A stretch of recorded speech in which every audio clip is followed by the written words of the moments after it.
നമസ്കാരം. ഒമാനിലുണ്ടായ ശക്തമായ മിന്നൽ പ്രളയത്തിൽപ്പെട്ട് മലയാളികൾ മരിച്ചു. പാലക്കാട് തൃത്താല സ്വദേശികളായ യൂസഫ്, ഷംല എന്നിവരാണ് അപകടത്തിൽപ്പെട്ടത്. കുടുംബത്തോടൊപ്പം സഞ്ചരിക്കവേ ഇവർ സഞ്ചരിച്ച വാഹനം വാദിയിലെ ശക്തമായ മലവെള്ളപ്പാച്ചിലിൽ അകപ്പെടുകയായിരുന്നു. യൂസഫിന്റെ മൃതദേഹം കണ്ടെത്തിയതായും ഷംലയ്ക്കുള്ള തിരച്ചിൽ civil defence and ambulance authority തുടരുകയാണെന്നും ഔദ്യോഗിക വൃത്തങ്ങൾ അറിയിച്ചു. കുടുംബത്തോടൊപ്പം യാത്ര ചെയ്യവെയാണ് അപ്രതീക്ഷിതമായി മിന്നൽ പ്രളയമുണ്ടായത്. റോഡിലേക്ക് ഇരച്ചു കയറിയ ശക്തമായ വെള്ളപ്പാച്ചിലിൽ വാഹനം നിയന്ത്രണം വിട്ട് ഒലിച്ചു പോവുകയായിരുന്നു. വാഹനത്തിലുണ്ടായിരുന്ന 4 കുട്ടികൾ ഉൾപ്പെടെ 6 പേർ അത്ഭുതകരമായി രക്ഷപ്പെട്ടു. പ്രളയത്തിൽ നിന്നും രക്ഷപ്പെട്ടവരെ ഉടൻ തന്നെ സുരക്ഷിത സ്ഥാനങ്ങളിലേക്ക് മാറ്റി.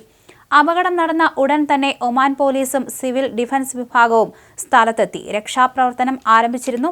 ഷംലയെ കണ്ടെത്താനായി ഹെലികോപ്റ്ററുകളും മുങ്ങൽ വിദഗ്ധരും അടങ്ങുന്ന വലിയൊരു സംഘം പ്രദേശത്ത് തെരച്ചിൽ നടത്തുന്നുണ്ട്. കനത്ത മഴയെ തുടർന്ന് വാദിയിലെ ഒഴുക്ക് വർദ്ധിക്കുന്നത് രക്ഷാപ്രവർത്തനത്തിന് വെല്ലുവിളിയാകുന്നുണ്ട്.